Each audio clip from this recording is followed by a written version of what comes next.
Okay, so a little bit background on myself. My name is Maggie Love. I've been in the crypto space since 2017. My day job is I co-founded a joint venture between Consensus, the Ethereum company, and Advanced Micro Devices, the hardware company, and we build data centers for crypto networks. So I do research and business development for that company, and my night job is educating women and others on everything crypto, DeFi, NFTs, DAOs. It's called SheFi. When I thought of the name in 2019, I was like, oh, I have to do this. And so really, I want to encourage women and non-binary folks to start playing with their money and get comfortable, right? Because if we don't try these different things, we obviously don't lose money, but we also don't ever gain wealth. So I started this program called SheFi, a cohort-based learning and inclusive community. Launched my first cohort in October 2020. That was about 20 women. I'm about to onboard my fifth, which will be about 200 plus women.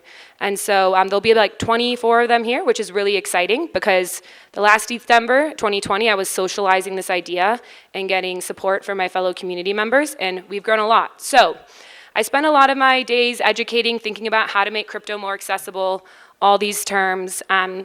So this is what hopefully I do today. So we'll do a quick introduction, which I guess did. Blockchain 101, so what, cryptocurrencies, tokens, digital assets, the ownership economy. And key takeaways for today, right? What is a blockchain? What are cryptocurrencies, tokens, and digital assets? So what? Why does it matter? A lot of this information that I present, I want to make sure you not only understand the technology or the concepts or the terminology, but why it matters, right? Because that's really why we're all here. We're here because blockchains and tokens have a lot of power to change the way we do finance, the way we do community, the way we do entertainment. And so I just really always like to drive that home in my presentations. We'll go over how the blockchain works. We'll go over the life cycle of a transaction in the proof of work world, so it's going to look a little different going forward for us in the Ethereum community, and looks different for those of you that are already working on proof of stake networks. And then we'll do some blockchain challenges and solutions, open it up for Q&A. So here we go. Okay, so blockchain 101, right? And so this year, I think none of us really expected it, but magical internet money has really gone mainstream. So right, Square's been in the news buying a lot of Bitcoin. Beeple sold an NFT for $69 million, and if you haven't seen his reaction to that, I'd highly recommend it. PayPal launches a super app where you can now have crypto in it. Reese Witherspoon, Heidi Klum, Snoop Dogg. The Super Bowl is going to have tons of NFT stuff this year. And DAOs are in even like dance music magazines. So really, this is just to say that I think 2021 has been a big watershed moment, and we're not really on the niche corners of the internet anymore, whether we like it or not. We're in the global consciousness. And just, this is, you know, a really small subset of different types of crypto tokens. So you can see some of these different icons. Maybe you recognize some of them. We have DePi, Ethereum, obviously the OG Orange Bitcoin, Gemini Dollar, Aave, etc. And really, I like to contextualize the blockchain in a couple ways. The first is the evolution of the internet. So you might be hearing Web 3.0 a lot if you look at Twitter, and a lot of people are actually saying like, this is a great marketing scheme. And newbies, and I find that kind of funny because it's not really a marketing scheme. It is actually a whole new internet infrastructure, right? So we start with ARPANET all the way on the left in the 1960s. Then we have TCP/IP. We start to get to World Wide Web or Web 1.0 in the 1990s. AOL, well, not all of us, there's some people in here who probably never heard of dial-up before and waited to access their AIM chat, but that was happening in the 90s. The reason I have Napster in green is because it is a peer-to-peer file sharing technology, so we do have some of the beginnings of that, right? The Web 3.0 didn't just pop up in 2009. People had been working on these different internet technologies, distributed ones. We have what we call the social web, or Web 2.0. We have media companies. Now not only can we just open a web page and read stuff, we can actually talk to each other. We can communicate. So this is what we call the social web. And then really around 2008 is when Bitcoin white paper was released. We have Ethereum network go live in 2015. And then I always highlight DeFi in 2018, 2019, because SheFi was started out as a specifically DeFi educational initiative. So we have the blockchain and Web 3.0. And what I want to point out is when we start on the left, the web is very static and centralized. And as we make our way to the right, the web becomes more dynamic, and more decentralized and more, so we have, the internet companies is where we get the dynamic. Blockchain is where we have a decentralized internet infrastructure. And if we think about the metaverse, it's only going to continue to get more dynamic, more interactive, more decentralized. So that's kind of how we can think about going from Web 1.0, which was centralized, static, to Web 3.0, which is decentralized and very dynamic. So blockchain is not only the evolution of the internet, right? It's also an evolution of financial ledgers. And we've been keeping account of who owes who what for a very long time. Over in the BC area, we have Sumerian proto-cuneiform tablets, right? Who owes stuff for grains and other goods. We want to make sure we get paid no matter what that value of exchange is.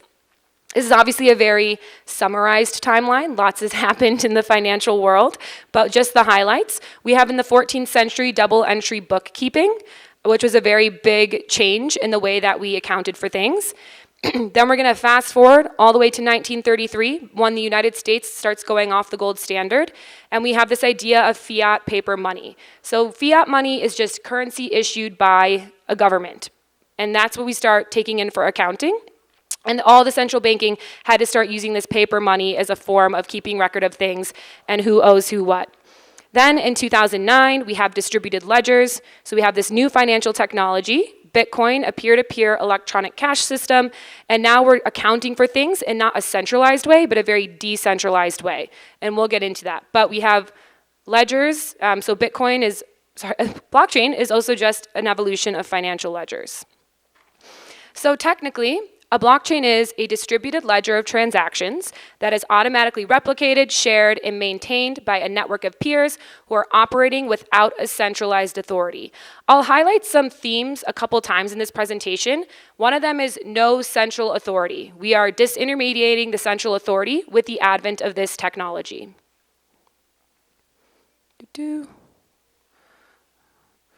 So really quickly to compare, we have a more traditional system. So these systems still exist today. Think about your bank. All the computers are talking to the bank computer. Now, mind you, a bank probably has more than one computer, but just for the sake of simplifying, and this bank is keeping a record of all the transactions. If you log into your bank, you can see your transactions. You can't see anybody else's transactions. So they manage all of it, and only the people within inside the system can really see what's happening on that ledger. With a blockchain system, it's managed by a network of computers that through code are acting as one computer. So all these computers have copies of the transactions, are storing those transactions, and making that public for everyone to see. So no longer are we just relying on one system to keep record of all of our transactions. We have a global network of computers keeping a record of all of our transactions. And so what? Why does it matter, right? So before, we did all of our transactions through a bank or through some other type of platform. Somebody was guaranteeing that your money would get from wallet A to wallet B or point A to point B. And now with the advent of blockchains and Ethereum, you can send your money in a peer-to-peer fashion, right? So now all these computers that are operating via code without a centralized entity, all these peers are allowing you to transfer things in a peer-to-peer way. So we no longer really need banks to secure our transactions. Right, so if we're combining these two concepts, the blockchain is a new internet infrastructure underpinned by a shared distributed ledger that records peer-to-peer transactions. So it's a new internet technology based on a distributed ledger, and it records these transactions and coordinates and replicates them among all the peers. And so what? Why does it matter? Who cares? I hope for some of my millennials in the audience, you get some of my gifts. This is some old SNL we have here. I'm an elder millennial, so all of my gifts are elder millennial memes, and I also don't watch TV because I'm in this crypto rabbit hole 24/7, so you won't see any euphoria in my presentations. Right, so what? Why do we care about blockchains? Why did it capture the hearts and mind of so many people? Why did ETH Denver go from 200 people in 2018 to I think 8,000? That's probably a low ball. I heard 36,000 people applied today. We live in an imperfect world. If we start on the left of this slide, wealth and power is aggregated among the few instead of spread to the many, right? So the richest people in the US are all worth billions of dollars. And I just heard a stat on the Bankless podcast that 40% of Americans only have $1,000 in their bank account. Pretty crazy. And 2008 crash, what happened to all the money, right? So this was just a really prime example of what happens when a bunch of people have control over opaque ledgers and are doing nefarious things. It really hurts a lot of people who aren't on the inside. And my friends who worked in banks said all of those people who led to the crash still have their banking jobs today. If we look at the center here, people today are required to trust entities with sensitive data, transactions, and records, right? So we all know Facebook is selling our data. A lot of us still have Facebook profiles. We're feeling kind of like whatever about it, but really we shouldn't. And then on the right, internet interactions run on centralized web servers, vulnerable to attacks and being tampered with. So even from who controls the money and the transactions and information to how it's stored, every single part of this is centralized, and it leads to a lot of negative externalities for the people not in control of these things. And so what? We have Bitcoin and Satoshi Nakamoto, either a person or a group of people. And this is the first Bitcoin block. You can see in the center, it says the times, 03 Jan 2009, Chancellor on the brink of second bailout for banks, which really upsetting, especially if you were an everyday person who'd been hurt by the banks. Right, and so why do we care about Bitcoin? It's the first successful implementation of peer-to-peer decentralized digital money. So Bitcoin was really just the perfect combination of all these things. People had been working on cryptography, had been working on the concepts of digital gold, had been working on distributed technology for a long time, but Satoshi got it right. However, Bitcoin has limited functionality. So the Bitcoin code of what I'm most up to date on, there's some Bitcoiners in here who might have something to say, but you can send Bitcoin, you can receive Bitcoin, it's that ledger, right? It keeps, a count of who sent who what, and you can hold Bitcoin, but you can't do much else with Bitcoin. However, Bitcoin really inspired many people to work on alternative financial systems, which we're all here doing this week. And so what? We have Ethereum now. Ethereum expands on Bitcoin's vision and is architected so many types of use cases can be built on top of it. Now, any application can be reimagined in a peer-to-peer framework. So Ethereum is code that is more programmable than send and receive and keep account. You can actually build applications on it.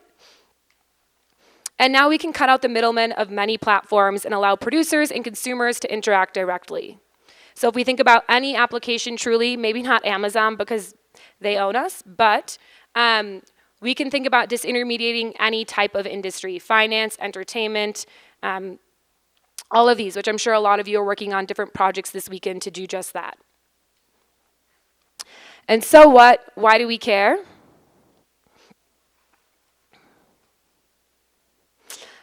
Properties of blockchains that allow us to redesign better systems, right? So what is it about blockchains that allow these open systems to work? They're decentralized, right? So they're a peer-to-peer network with no centralized point of control. So no organization and no technological point of control. They're truly all connecting and interacting with each other. It's permissionless, so it's public. Think like a public park. Anyone globally can build and access it. It's transparent.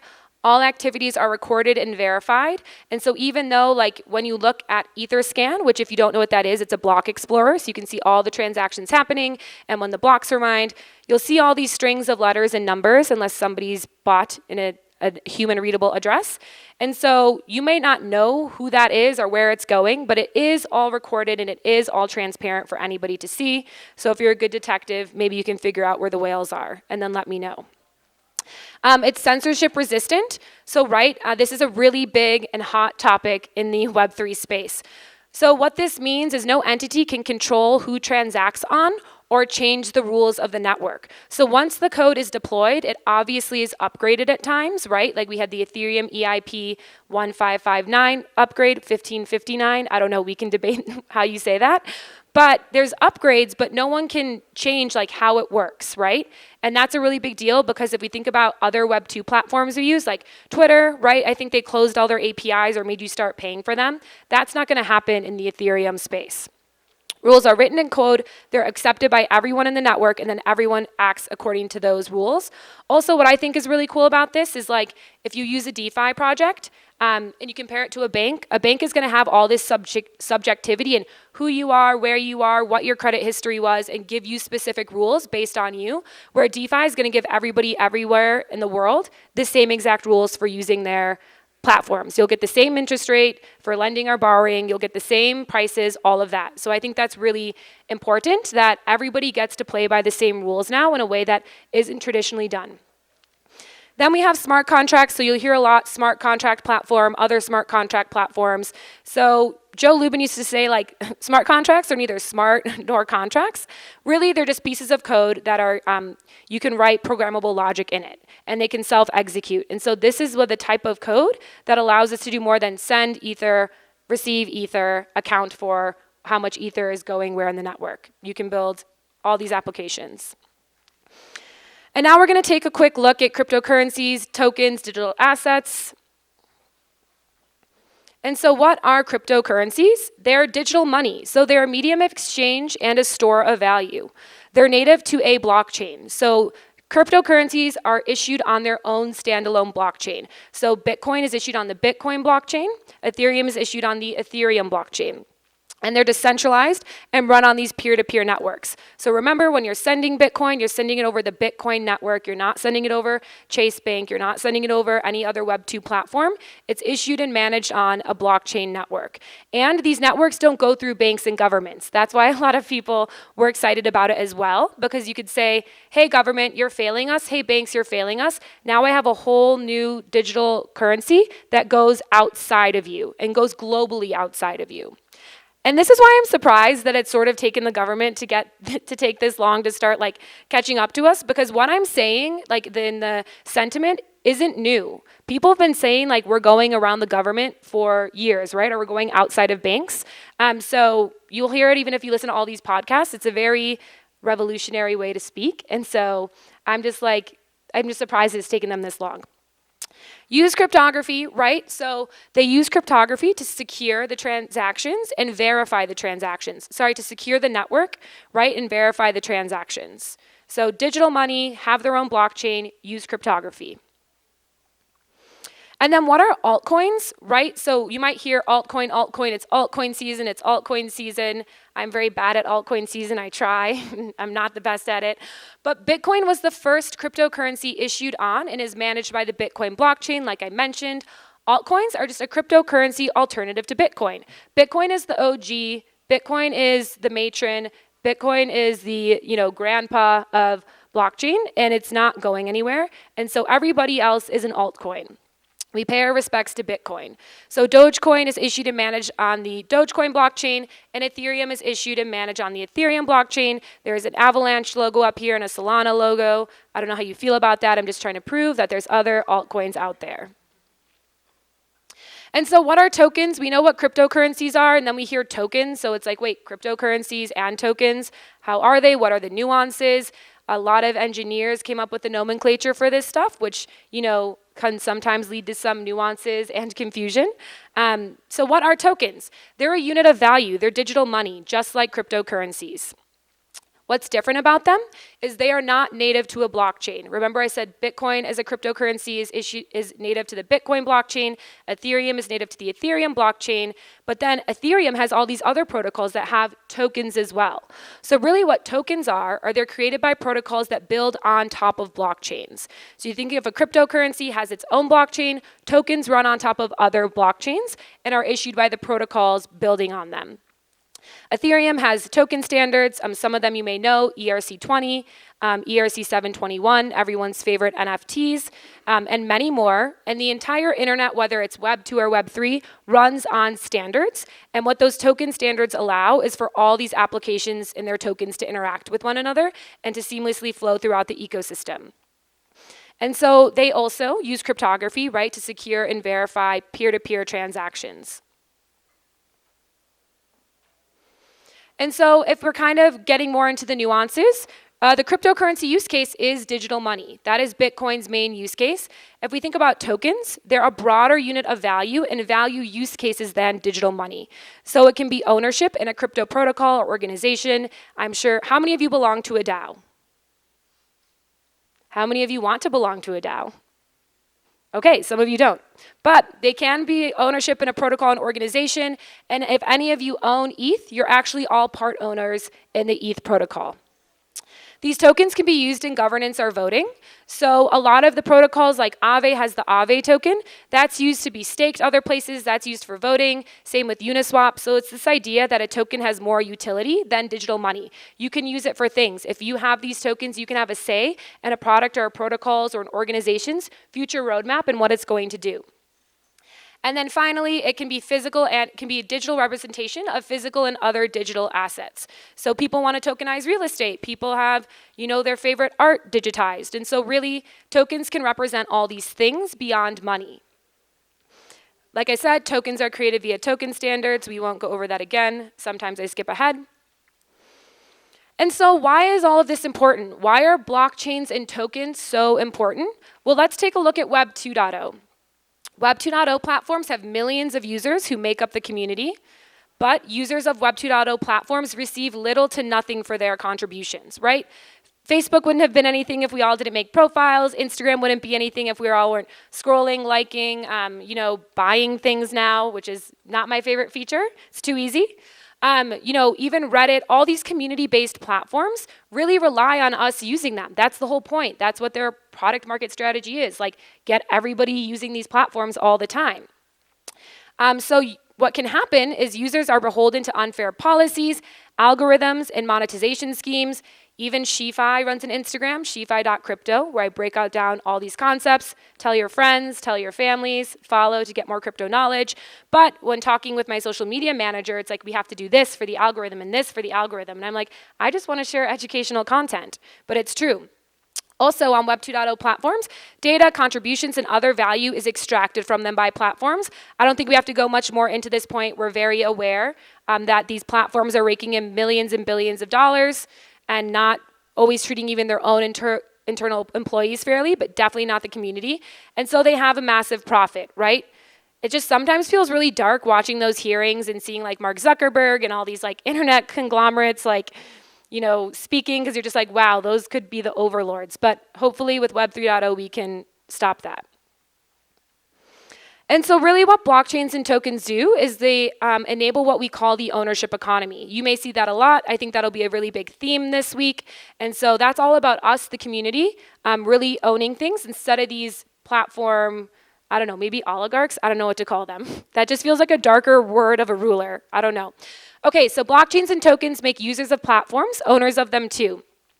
So you're an owner in two ways. Users own and manage their personal data and digital assets. So if you think about it, this was commonly used in 2017 when I first joined the space, but we were gonna have these digital identities where if we went to a bar, we would have to scan a barcode and only show that we were 21, right? I wouldn't have to showcase where I live, I wouldn't have to showcase what my height was and my eye color was. And so this idea that we actually only really need to share, we get to control when we share data. And that is the case for many of the platforms today. Another way you become an owner, so not only in your personal data and your digital assets, obviously your digital assets, you have a user-controlled wallet if it's not at an exchange. You own your NFTs, you own your currencies, you are now your own bank. And so that's a really important part of this ownership economy too. And now you can also become owners of a platform through acquiring tokens. Think of it like company shares. So you can earn or purchase a platform's token. Maybe you really just love a platform, and so you can either just purchase the token on an exchange, or you can earn it through contributing to that platform. Sorry, I think sorry. You also can earn tokens through using the platform. So you have heard of airdrops, right? So Uniswap back in the day dropped a bunch of Uni tokens to people that had used it. And I think a lot of us in here are probably in those chats where they're like, use this platform. They're going to airdrop a token. And why not? That's definitely the way to go if you can do it. And then you can also contribute work to the platform and earn tokens as well, right? So when you earn these tokens, when you hold these tokens, remember I said they can have voting or other rights attached to them, or maybe you get special access to the newest update. Like with NFTs, maybe you get special access to in-person events for that community. And so really, you can contribute to them. You can really become an owner in a way that you don't have if you just go and buy, Apple stock or Facebook stock, which I don't think we want anymore right now, right? But, all these other stocks, they just give you rights to the value gain.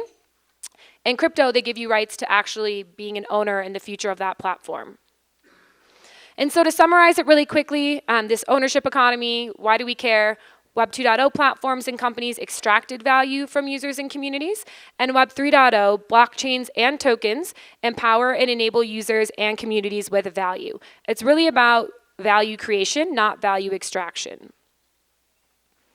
And so really, just to drive this point home, blockchains and tokens empower and enable individuals and communities of protocols and platforms instead of extracting value from them. And really, when we think about what can be done in a world that really thinks about creating value for people, in the digital world, that has a lot of possibilities, and that can also really, spill over to the physical world as well, to the real world problems we have as well, if we live in a world where a lot of value is created for people.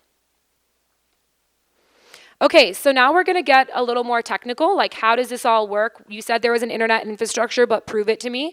I have women who join SheFi from banks, and they're like, my peers, at Goldman or whatever, just think it's an actual just digital currency that nothing is behind it, and so they don't want to give it any time of day. Also, they've just really dug their heels in too far, so they're not going to come now. Okay, so the problems with centralized technology. So today, data is stored in centralized web servers, which leads to the Zoolander problem. Who here has seen Zoolander? Okay, thank you. I thought this was one of my funnier moments in my crypto career, 2018, when I thought of this, right? The files are in the one computer, and then they drop the computer on the ground, and they smash it, right? So that is a perfect example of what's wrong with centralized web technology. It's in one computer, and many things can happen to that computer. It can go offline. It's opaque, there's outages, right? So Facebook is back online after a massive outage that also took down Instagram, WhatsApp, Messenger, and Oculus. Turkey's ban on Wikipedia is unconstitutional, court says. So if it's in the computer, governments can also ban who can see what and what information is accessible to people. And this was a really fun headline I found this summer. Hackers may have had access to billions of texts for years, global telecom company admits. And so hopefully they never send all those texts you've ever said to anybody about that person, right? My friend was like, that's my nightmare, is all the text that somebody said about you is sent to you, and all the text you've ever said about anybody else is sent to them. And now hackers have all this. But it's just this idea that, negative externalities happen on centralized web servers. They're honeypots. People want that information, and they know it's vulnerable, and they can attack it, amongst other weaknesses. And right, so decentralized blockchain technology as a solution, or is a solution. On a blockchain, every transaction is replicated and stored in every single computer, called a node across the network. And so even if one node goes offline, the data exists across every other node, so it is never lost. So even if one node on a blockchain network goes down, remember it's peer-to-peer, all those nodes are just pinging to find the next one, and just the user is hey, everything is fine. This is not true on all blockchain networks that are a little bit more centralized, but on truly decentralized technology like Ethereum does not go down, right? Bitcoin does not go down.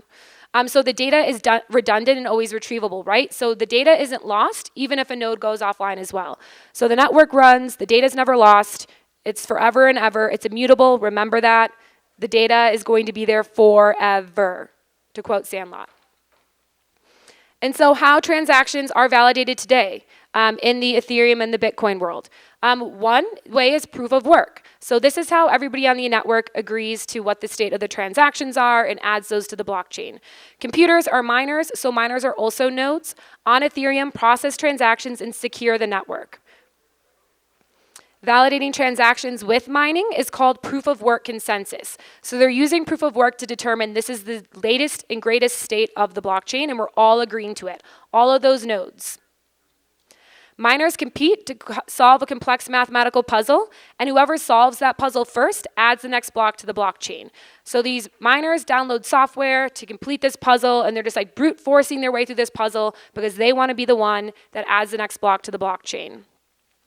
And how they do this, the economic unit used to secure and verify transactions is electricity and computing power. So they're paying for electricity and computing power and hardware and submitting it to the network, playing this mathematical puzzle to add blocks to the blockchain.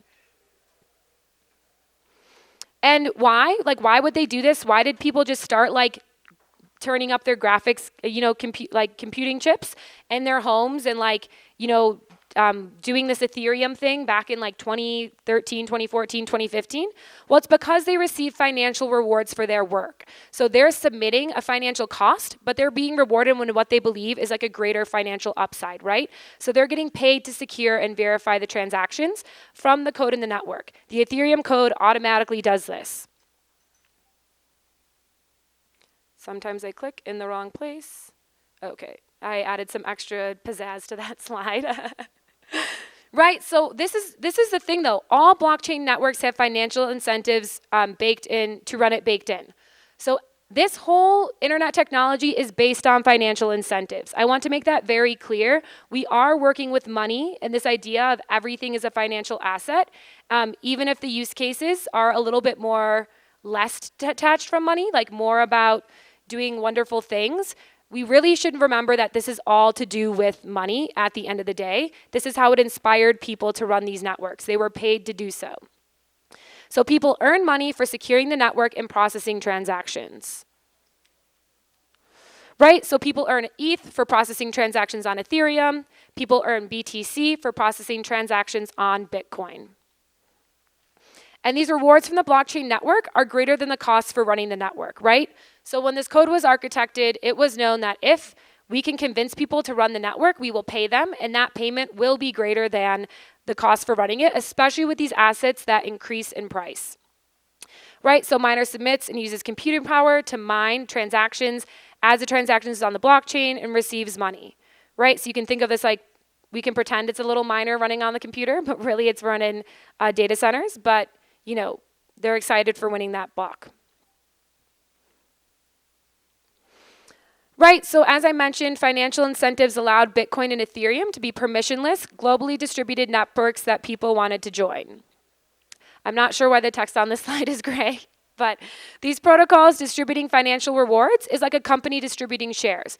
But instead of an organization distributing shares, the code that was architected and released day one with the Genesis block is what is distributing this money to the miners. So everything here, remember, is architected by code, not by organizations, and it all runs on code.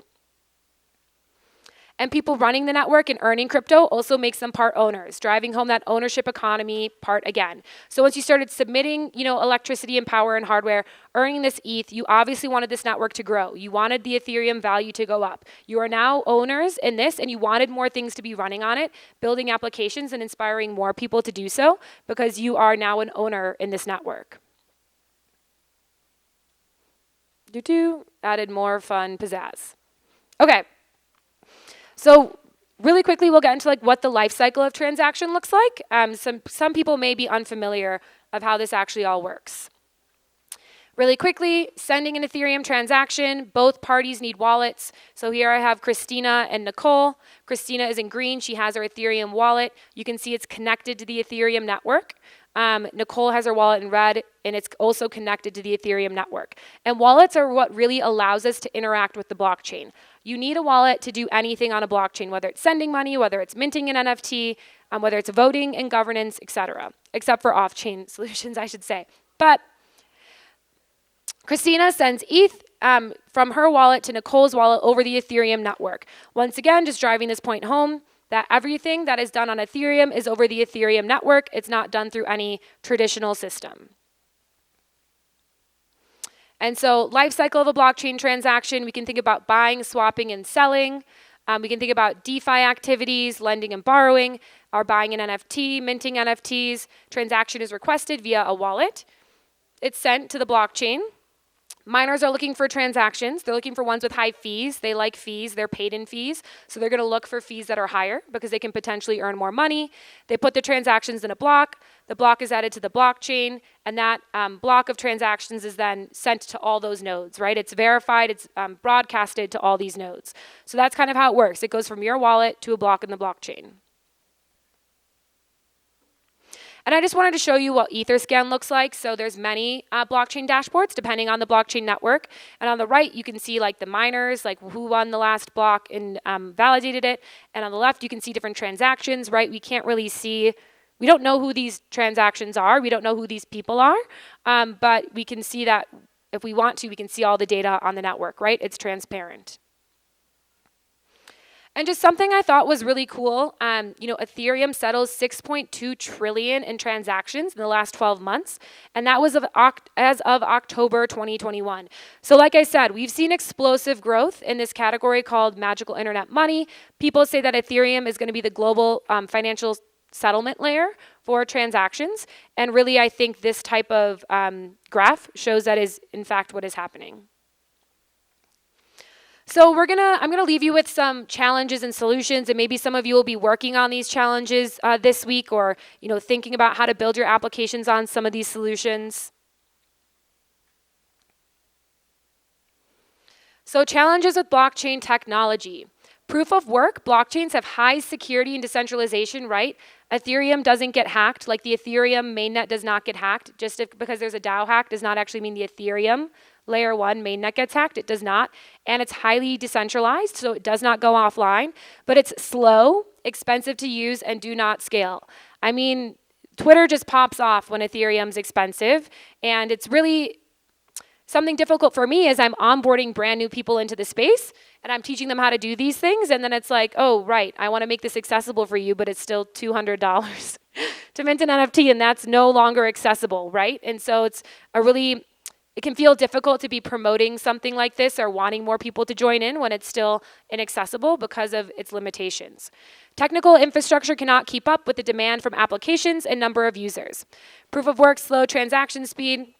Ethereum is about 20 transactions per second. Bitcoin is 7 transactions per second. Visa processes 2,400, maybe more transactions per second. So as you can see, we have also a long way to go. Even if we're settling trillions of dollars in value, we're still doing it very slowly, and that's not great. Right, like I said, Ethereum may never have an outage or go offline and be highly secure, but when network activity is high, the network becomes extremely congested, leads to expensive transactions fees, or even worse, failed transactions that NFT you really wanted. You wanted that, and now you don't have it.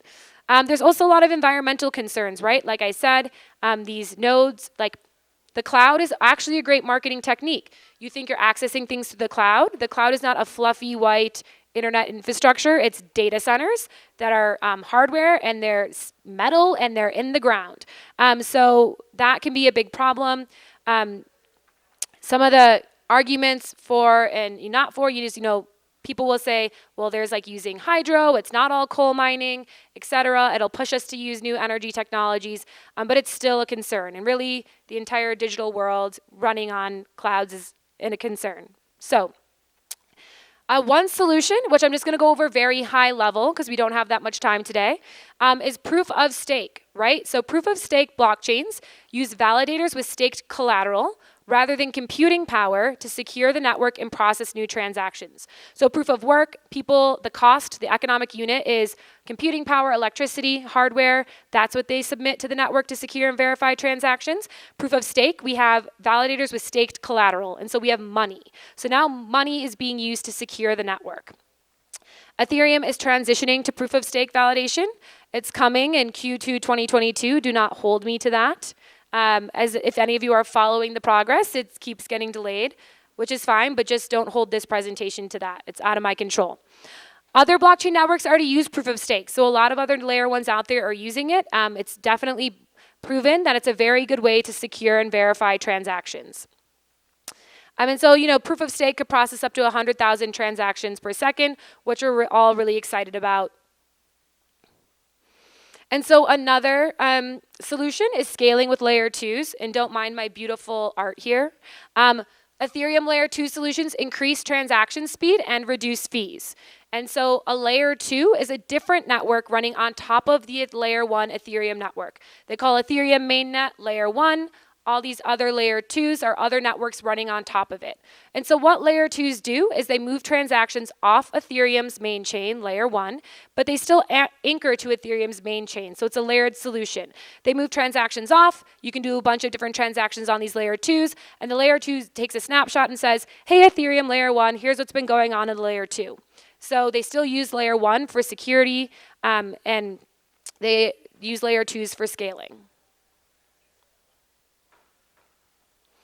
And so scaling solutions, once again, this is just a pretty infographic. I'm not a graphic artist. But we have some other ones too. We have side chains, we have layer 2s, we have roll-ups, and then we have other protocols as well, right? So as you may know now, there's EVM is like the big deal. So I really think what shows Ethereum's power is the fact that a lot of these networks are EVM compatible. And so if we think about all roads lead to EVM, those network effects are huge. And so we have the main chain or the root, the layer 1. Assets can move from layer 1s to layer 2s, from layer 1s to side chains like Polygon, or to other chains that are EVM compatible. And Ethereum layer 1 provides security and decentralization anchoring these solutions.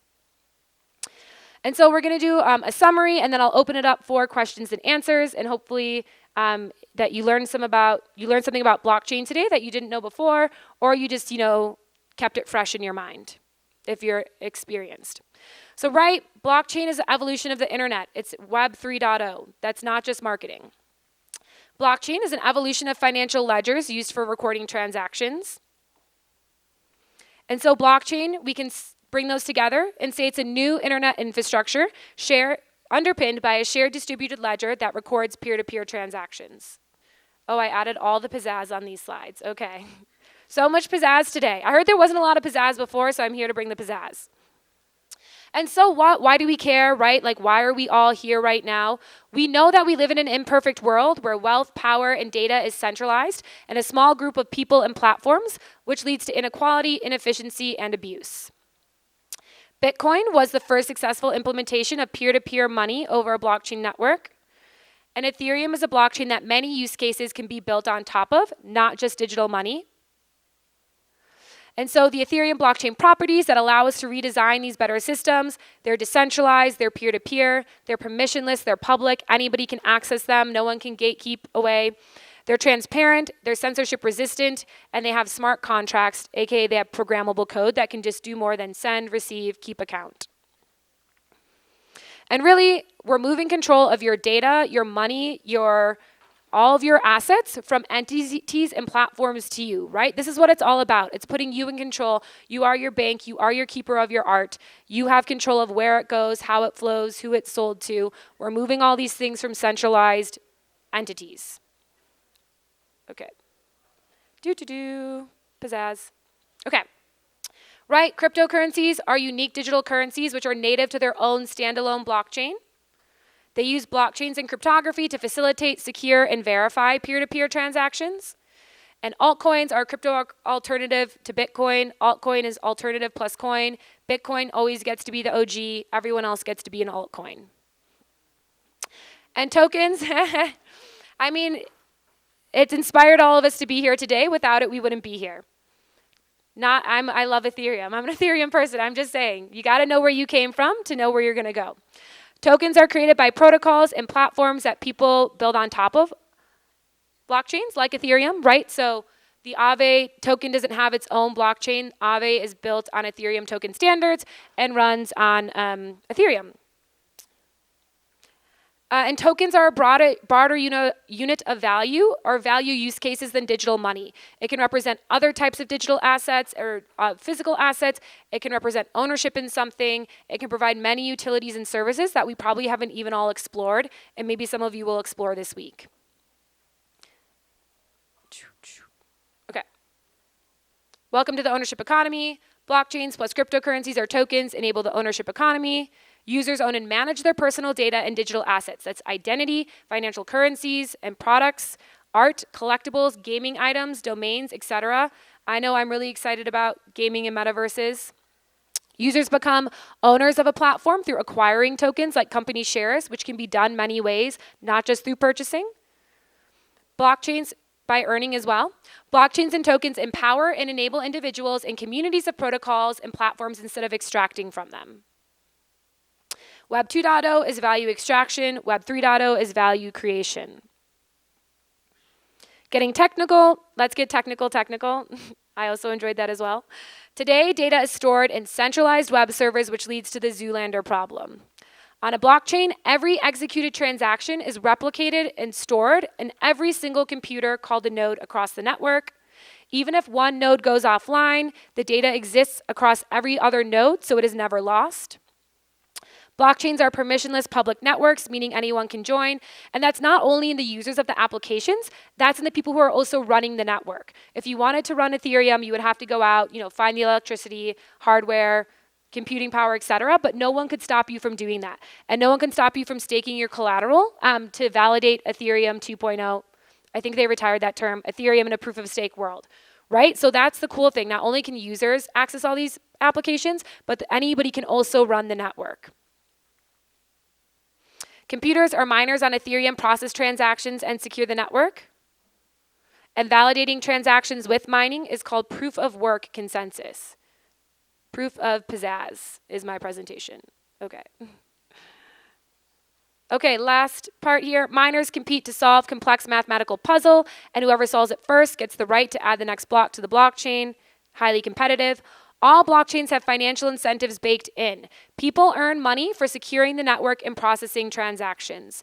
These financial incentives in the protocol allowed Bitcoin and Ethereum to be permissionless, globally distributed networks that people wanted to join, right? From the minute the first Genesis block was created, there was money to be had, there was money to be made, and people who were following the money knew to do that.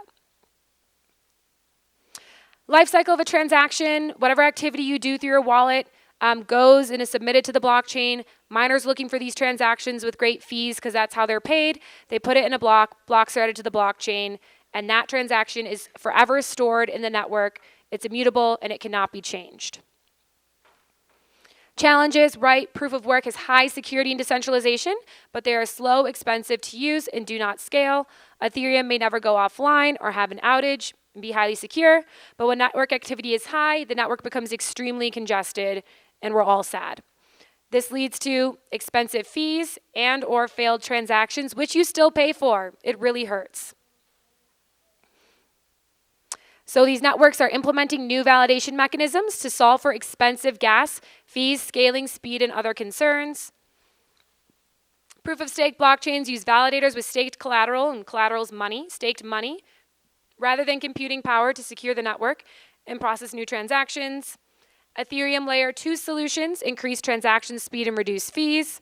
A Layer 2 is a different network running on top of Ethereum Layer 1 network. Layer 1, mainnet Ethereum, main chain, Layer 2 chains. And yeah, that's it. So thank you so much. Once again, my name is Maggie Love. I run SheFi. I also co-founded a company called Web3 Cloud. That's on the infrastructure side. I open it up now for any questions, however that's working. You can ask me pretty much about anything.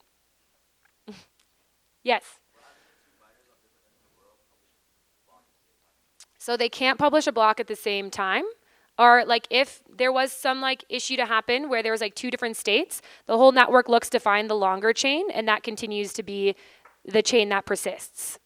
So like if there was for some reason an issue, or the whole point of cryptography is it also prevents double spending money. So if somebody was trying to send like $20 of a transaction to person A and person B at the same time to spoof the network, the way the code works in cryptography, that can't happen. So this double spending or transactions happening at the same time doesn't really happen. If there was some sort of like Infura outage, that may cause some issues in the state of the network. But once it goes online again, they're always looking for who is the longest chain, where are all the transactions, and it will follow that state. Yes. Would you like to use the mic? Here we go. Well, thank you very much for your talk. I really like it. What I would like to know is, what do you think, or how will be the interaction between centralization and decentralization at Web3? Because, I mean, on one hand, I understand that the blockchain or cryptocurrencies have born because of this sense of people getting tired of financial entities, etc. No?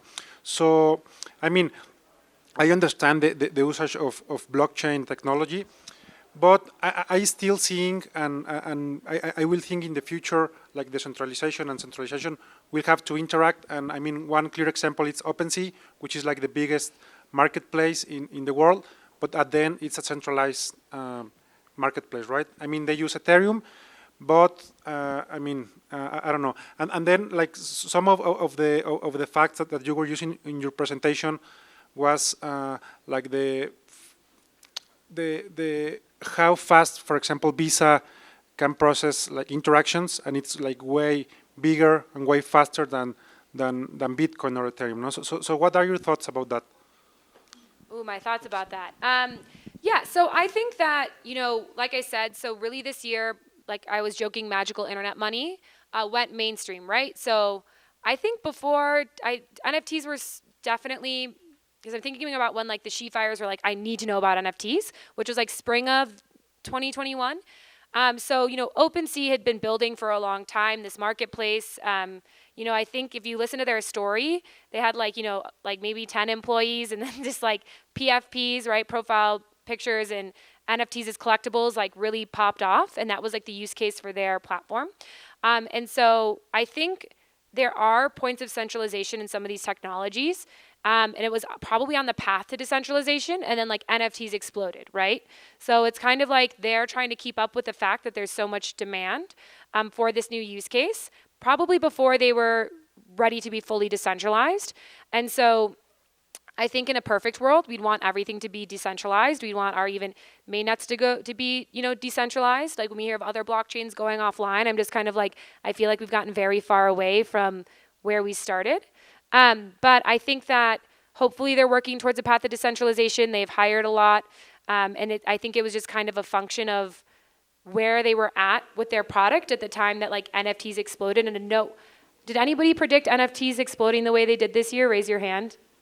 I couldn't have predicted it, but now it's here. So I think that's kind of where it comes in. But there are marketplaces working on and totally decentralized on the blockchain. It's kind of hard. People are getting stuck now, and when you have Snoop Dogg buying NFTs, Snoop Dogg probably doesn't care that much about decentralization. So it's a little tough. It's a tough problem to solve. Question here to the right. Yes. Thank you. This is really helpful. I work in cybersecurity, so I'm adjacent to blockchain. Are there infinite nodes on the blockchain? How does that work? Yeah. That's a great question. So there are not infinite nodes on the blockchain. So like Ethereum now I think has like 3,000 globally distributed nodes. With proof of stake, I don't know how many like staked validators are, if anybody does know. But proof of work had way more nodes, like had 11,000 nodes, and now like proof of stake is being announced, right? Ethereum is transitioning. We have miners join mining pools. This is getting a little technical, but as the hash rate of the Ethereum network goes up, that means like more computing power is being submitted, and that also makes it harder to validate blocks. So now the only people that can really participate have a lot of computing power. So that will kind of lead to centralization in the nodes, because now it's only like large infrastructure providers that have the ability to purchase a lot of hardware, negotiate contracts for, energy, computing power, et cetera. When Ethereum first started, it was like people switching their gaming computers that they built to like turning on Ethereum when they weren't gaming, right? And their apartments would get really hot. So that was like way more accessible, so you'd have way more nodes. And now there's like less nodes, and in general, even running a node that's not a miner, you need like an Amazon grade server to do it. So you'll definitely see less nodes, but that's something you can even keep track of if you're evaluating blockchain protocols and side chains and bridge contracts. Like do your homework on like how many validators there are, because the more there are, it'll be more decentralized, which is what we want. It's just not always like the most feasible depending on the different economics of the network. And you had mentioned miners are computers, right? So when you had talked about brute forcing, in my world, that's really bad. Why is it good in this situation? So a miner is just one kind of node. So there's like 4 or 5 different node types. There's like a light node, which just stores like some of the stuff happening on the network for a period of time. There's archival nodes, which have every single transaction since the beginning of time. There's nodes that actually, communicate to the other nodes that like this transaction has been processed. And miners are just really playing that puzzle. I don't know enough about cybersecurity to know why that may be good or bad, but it's this idea for this specific activity. that it's really, in order to win they don't want just anybody adding the transactions to the blockchain, right? So you'd have to be the one running this really difficult, competing in this really difficult game. I actually don't have a perfect answer on that because I don't know cybersecurity well enough. Hello. Hey. How you doing? Good. Thank you so much. Hey, how are you? Great. Good day to be alive. Always. So I had a question on with us moving from proof of work to proof of stake. What's going to be our biggest vulnerability? Because from my understanding of proof of work, a 51% attack is the worst case scenario on the network. So moving to proof of stake, just from my limited understanding of it, it kind of makes me feel that maybe whales in the space will have more control over the network. But what's your opinion on what risk do we run transitioning over to proof of stake? Yes. So there's, and somebody can correct me if I'm wrong, but 51% of TAC is just a group of entities having 51% of control over the power of the network, and then they can dictate the state of the network because they have more than 50, right? And so we don't like that in blockchains. And so proof of work is highly decentralized. It would be really hard for somebody to have so much hardware, so much access to energy, et cetera.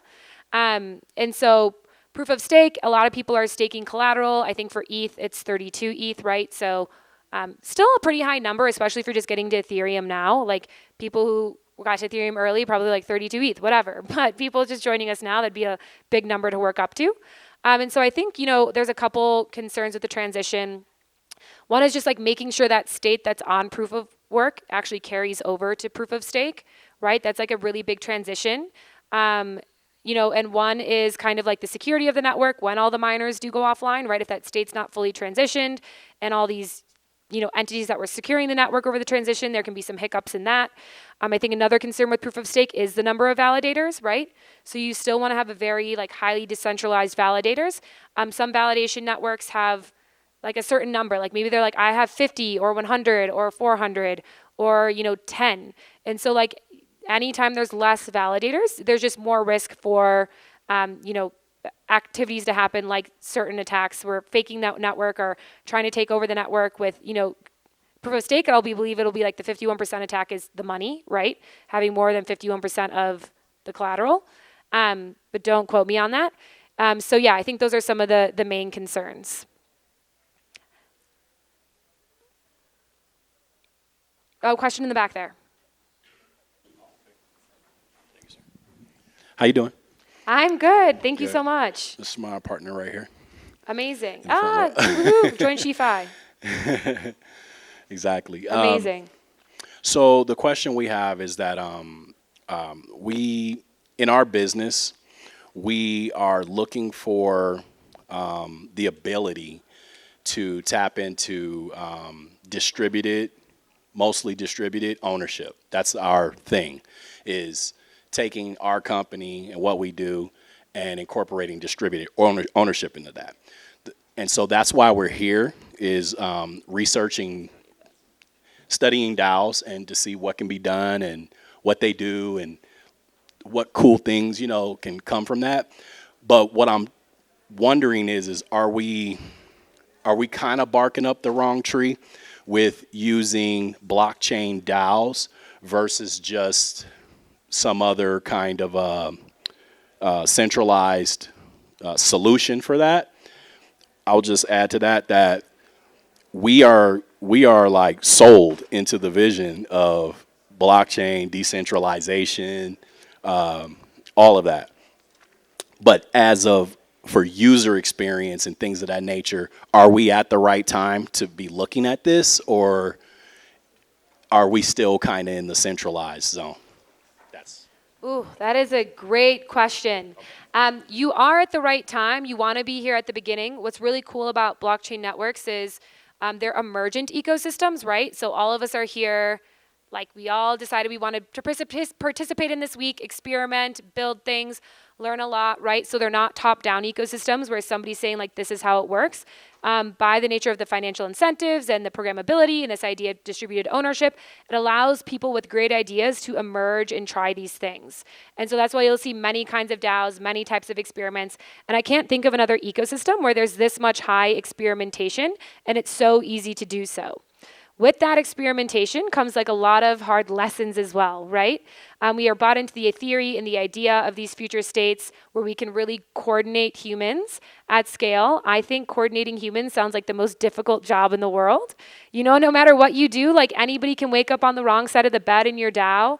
Like groups of people can. We're seeing all these games now and like buying votes and doing stuff like that. So while it's a very wonderful, ideal end state, I think we'll have a long road to get there because we have to incorporate human elements into this. Early crypto was like, we're going to get rid of all human decision making and totally automate it by code. And like the code and the incentives are going to be so good that humans will have to choose this way, or to leave, they have to like rage quit or something. I think now we're seeing a much more like humanistic approach to DAOs. Like, how do organizations actually work? Like, we can't just give the community, the populace, all these tokens. Maybe it would be nice to have experts that have pods, right? Or structures and organizations that sort of work, that are sort of flat. And so I think you're at the right time because by being able to see all these different structures and infrastructure, incentives and games and how we vote and how we think about it, and watching what the government's going to do about security tokens. Like, you definitely want to be in on the beginning and be very aware. There's a lot of experimentation and we don't know.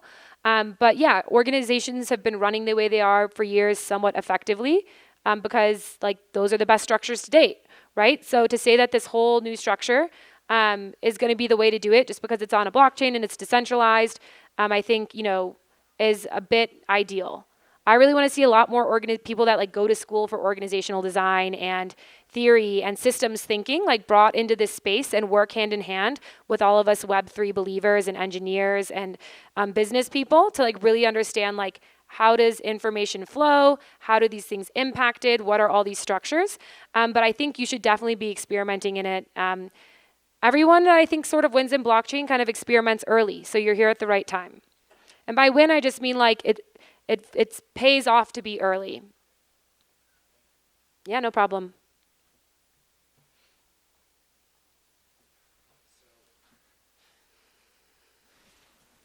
Oh, graveyard. Hi, thank you. Great talk. That was really helpful. I'm very new to this, so I thought that was actually a really good introduction to a lot of this stuff that I'm still just trying to think through and understand. One thing, I think this kind of transitions well from that last question, actually. I'm sort of been thinking about when it comes to different types of blockchains, so like, you know, Ethereum and various other altcoins, let's say, we're talking about this layer 2 that's being built on top of them. Do you think that there is eventually going to be room to just have continuing growth in like specific, I mean, back end maybe, coins, or do you think that, you know, at some point you hit a limit and everybody sort of, I mean, you think back to like Web 2.0 and now we have platforms, right? At one point we just had like a million different websites with like forums and you just had your little communities there, and now it's just like Facebook, Twitter, that's all you really have. So I'm sort of wondering where you think we would end up in terms of having these. Because in a sense, the blockchain itself seems to me like a platform, right? And you do have people within these platforms who are maybe going to be a little bit more in control of them than other people who participate. Sorry, I'm sort of just thinking through. Yeah, those are good thoughts. Those thoughts are all spot on. Yeah, so I don't know. I guess this is a very general question, but I'm just not really sure where we go from here just to go forward with all these things in mind and trying to solve the fundamental problems that I think the technology is trying to solve, you know? Yeah, no, I totally get it. So if you're new to this, right, I hope this like presentation inspired some curiosity. If you have questions on like where to go next, or might be some other good resources, I'm here all week. If you find me, definitely ask me. But yeah, I think that's a very natural question to have after seeing this, because not only do we have Ethereum and layer 2s and side chains and rollups and ZK rollups and, you know, all of these other ways to build applications and have transactions running on them. But we have Avalanche and we have Near and we have Solana and we have Algorand, and we have like all these other layer ones as well. So it's just like this world, like I said, it's a very emergent ecosystem. Anybody can kind of, if they have the right resources and ideas and incentives, can spin up these other ways to build things.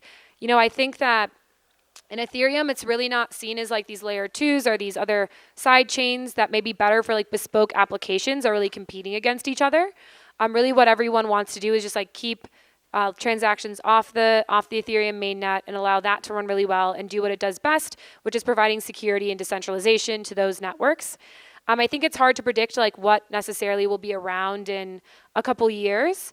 I think it was like easier back in the day because there was like only Ethereum. So, and like I had really believed in it and saw the applications being built on top of it. So I think it can be hard to be like, now I'm going to become an expert in like this ecosystem and look at all of these things if that's not like your day-to-day job, right? It can be hard to tell. I do think some applications and scaling solutions and way we do validations and proofs will prove to be better for certain types of applications. And so maybe like you'll see a lot of gaming on one type of, you know, side chain or NFTs on another layer two and whatnot. But it's hard to tell. I think you'll see a lot of the teams here this week. You can ask them certain questions about what their ecosystems look like. They're all here, but you know, I don't think it's like a winner takes all anymore. I think it's like figuring out what makes sense for your application, your use case, and where, you know, you think what matters. Like if security really matters, maybe it's like, and privacy really matters, maybe that's like a ZK and privacy chain.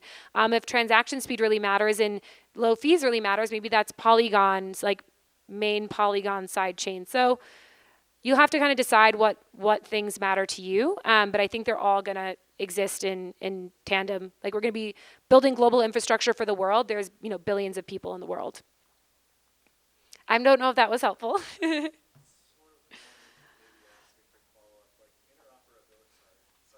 I'm sorry. Just so do you think it's possible that all these things can be fairly, you know, well integrated and interoperable though? Because I feel like a lot of these chains may not, in the end, be really able to integrate with other things as well as others. Like I'm seeing a lot of interest in having like a universal wallet or something like that, but I don't know that that's technically possible. Anyway, just like I'm kind of wanted to ask that. I definitely think there will be interoperability. A lot of ecosystems are working on that. And not to get too confusing, but you technically could have one wallet that has multiple coins in it, right, for different networks. You just have to be really careful that you only sent those coins to that address for that type of network. So like you can use like a trust wallet and access, you know, it's more of like an exchange, but you can access all the coins you want for all the different networks. Like Ethereum, MetaMask only holds Ethereum tokens, right? But I think, yeah, you can kind of see that today a little bit in like just like kind of the exchange world if you want to get, you know, tokens from different networks. And I think there are definitely a lot of teams out there working on interoperability, and having EVM chains kind of makes everything able to hook back to Ethereum. So in a way that's interoperable, and the way that you can like move funds from one to the other via these bridge contracts. Awesome. I think we could stay here all day, Maggie. One more question, maybe? This is fun. Thank you so much for that talk. It was really good. And actually, I run a women's group in the UK. Amazing. And I think it would be good for you to come talk to them. Absolutely. Let's yeah, partner. Yeah, absolutely. My question is actually about crime. As we become more decentralized, I mean, I'm sure some people here have been frauded once, you know, when you're buying an NFT. How actually could we maybe reduce crime as we become decentralized? Yes. Yeah, phishing attacks like happened to me like in the physical mail, in my email, in my Discord DMs, in my Instagram DMs now that I have shifi.crypto, like every Twitter, like everywhere somebody's trying to like hack me. So I think that's going to be a tough problem to solve, and I like highly recommend for your groups, you know, and if you all are getting into this, if there's some stuff on like best practices, hygiene, wallet hygiene, crypto security, I have a presentation on wallets and how you would do that. If you have more questions, we can talk about it, but you really gotta, we really have to just be super careful, navigators of the internet, right? I don't think we used to think about it as much, and I think we used to only think people that got hacked, you know, they always are like grandma opened a link in an email and like, you know, porn downloaded on her computer and now she like can't use it. And I think that's kind of what we think like phishing is, but like I don't like I got a notification from Coinbase support like a couple days ago in my work email, in my Web3 Cloud email that like my ticket had been answered. I didn't have a ticket. And it came from like a number that like a phone number was attached to it that wasn't mine. So if you're in the space, if you're planning on, you know, being engaged, being on Twitter as somebody in crypto, definitely just spidey senses on all the time. An old statement from Bitcoin was don't trust, verify. Never click on the links. If it's for a website that you've maybe used, just go in and type in the link yourself. Make your Discords, tell your communities to make it so they don't get private DMs from anybody or even people from servers. It's like so easy to add friends on Discord. You don't need to be open to all these people. Yeah, be super careful. Just like even when people send like for SheFi, somebody wanted to gift us NFTs, the Pool Suite team. And I said, this sounds great, but will you get on the phone with me and let's talk about it? If anybody's offering me anything, especially for free, I always get on the phone with them. It's a really tough problem to solve. Be wary of links. Be careful what you connect your MetaMask to. Be careful what you sign. Like if you'll always sign a transaction, read what the data says. And this is like a whole other talk. But I think that hopefully wallets get better at detecting these things. Once again, I think this is another negative consequence of us exploding so quickly this year. And so, you know, everybody, you know, wants to also get their hands on money, but like not in the way of like, you know, earning it, or maybe they earned it if they use social engineering to hack. But be really careful. There's this whole thing that somebody was running a Discord and somebody came in and offered to help and like almost hacked them as well. That sounds like a very stressful world, but you know, think about, especially those of you that are community managers, how you run your Discords, how you educate your communities. You know, we'd all love Discords to be public and open, but maybe that's not the best all the time. Ways to verify, ways to make it so there's token-gated communities. Like, there's a lot of things out there, but highly suggest crypto hygiene is incredibly important. And when I joined in 2017, I did not ask enough about it, and like I definitely have spent a lot more time getting myself out of some unhygienic practices than like I would have liked to. So ask a lot of questions. Think about your hygiene, good password management, 2FA on everything. Be careful out there. Yes. Okay. You are next. It's okay. I can repeat your question.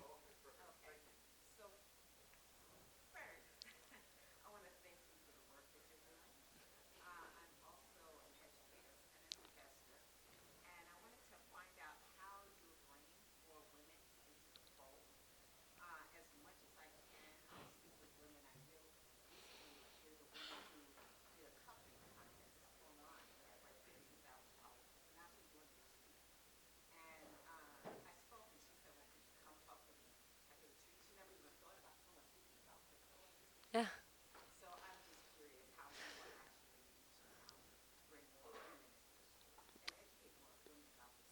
Yeah, so her question was more about like education, how we reach out to more groups, specifically more women and like marginalized communities who may not be the first ones to come into this ecosystem.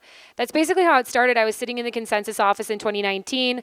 A bunch of my male peers were using Compound, and at that time, interest rates were like 11% APY. I know they're not as high as that today, but I was like, oh shoot, like my day job is like infrastructure, layer ones. Like I'm not paying attention to DeFi, but like I need to pay attention to DeFi if like I'm going to have like a place and like a leadership position and like, you know, a stake in this world from like many perspectives.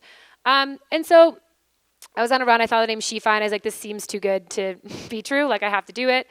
And yeah, I think, you know, part of it is just like, you know, there's at this point, like when I first started SheFi, the growth was like super organic. There's a lot of other groups out there today. There's Surge Women. There is Web3 Baddies. There is, you know, Boys Club Crypto, and they all kind of take different approaches to onboarding women in marginalized communities in the space. But you know, I think it's just making sure that people know who look like you belong here. I can learn it, you can learn it too. That's like a big thing of mine. Like I didn't join Ethereum as like a super technical person. I would like read the white paper every night when I first joined Consensus because I just really wanted to make sure I knew. And I think it's let people know it's a time thing. The more they see these things, and then yeah, they're like, so their last cohort, I had to cut it off after 8 days because 360 women applied, and I could only take 200 because that's how much I can teach. Plus, we have like office hours and stuff with other people. But I think we're kind of coming to a point where it's not so much like a pipeline problem, right? There's like a lot of demand out there. Like a lot of people want to learn about it. It's just about having more of these organizations and whatnot, and retreats and letting people know. But yeah, I think it's just about making sure people know that these spaces do exist, and having ways for them to like enter these communities. And yeah, and I think NFTs are helping a lot with that too. I don't know if that's like the best way to describe it. Like I don't have a marketing budget. I didn't do like a full marketing campaign. I was just kind of like, I'm going to create these slides and teach DeFi and NFTs and see who wants to come along for the ride. And now I think with my BFF as well, we're seeing like a bigger push. But just like having those spaces where people feel like, oh, I feel more comfortable because I look like you, or I think you know about these things in this way, and just making sure, ask all the questions. It's okay to ask questions. We're lifelong learners. If we're not all learning to our 120, I'm going to be sad. I believe in learning new things all the time. So just these things that I think like in society, it's like you went to college for this, or you didn't go to college for this, some of you here, or you like were really good at this, so you're not good at this, and blah, blah, blah. And I just think that's like a fallacy. So I really try to make sure everybody that I'm speaking to knows we can learn anything we want to. Maybe I won't get a PhD in like astrophysics, but like, this stuff can be learned. And yeah, just keep talking about it and make it, table stakes conversation, and I'm getting cut off. So thank you so much. Follow me on Twitter if you want to, Maggie Love _. My last name is actually Love. That's not my blockchain stage name.